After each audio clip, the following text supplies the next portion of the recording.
divisive issue.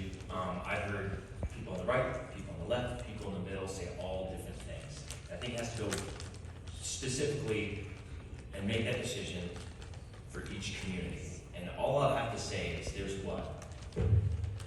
60, 70, 80 grand worth of money just up here. I just think that could be spent on something else, on the kids, rather than, I mean, just think about how much money is poured into politics. That, to me, is a big tell. Because if you have money, you also, and that is poured into an election, what you also have are people with the money making all of the decisions. That in and of itself, you lose diversity. Most of the people you don't. You either want to listen to the constituents and the citizens or you don't. And I believe that we should listen to the citizens and we should listen to the constituents. And I believe that you are all smart enough to pick your school board leaders. It shouldn't be a club. It should be the best people for the job that go out and work hard and campaign for merit to earn their position on the school board.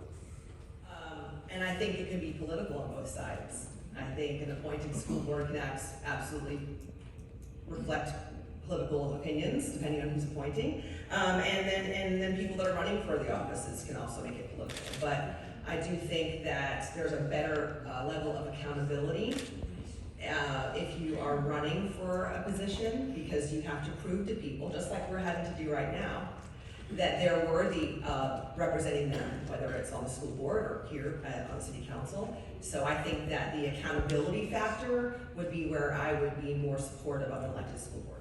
Thank you. Mr. Taylor? I think the school board should be elected. That way the citizens decide who is representing their children. It's just not hand-picked people placed in a position. The citizens make their choice. To all representation of all matters. When you have a school board member who has to campaign to get into the seat and then has to cater to certain constituencies, we've seen this process. It's called pandemic divisiveness.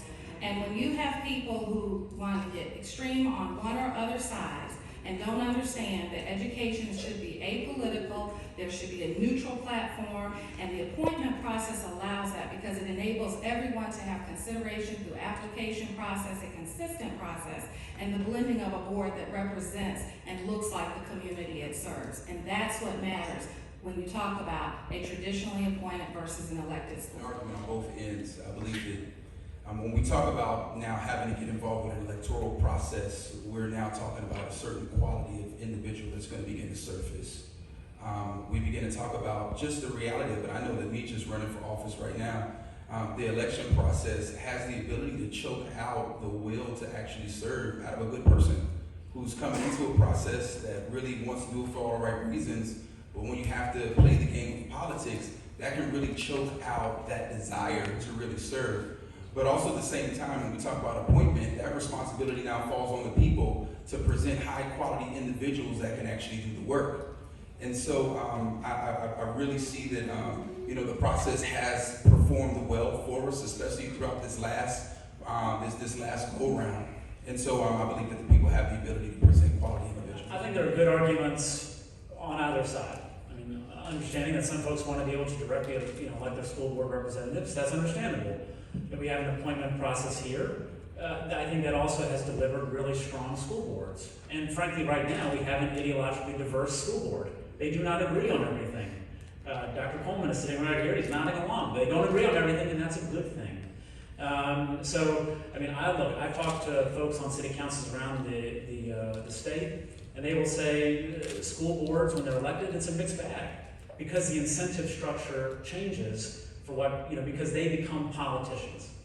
They become politicians, and they're trying to, we look around the country, we see what's happening with school boards, right? It's all about national, political, culture war stuff. We've managed to keep that out here, I think, in part because we don't have an elected school board.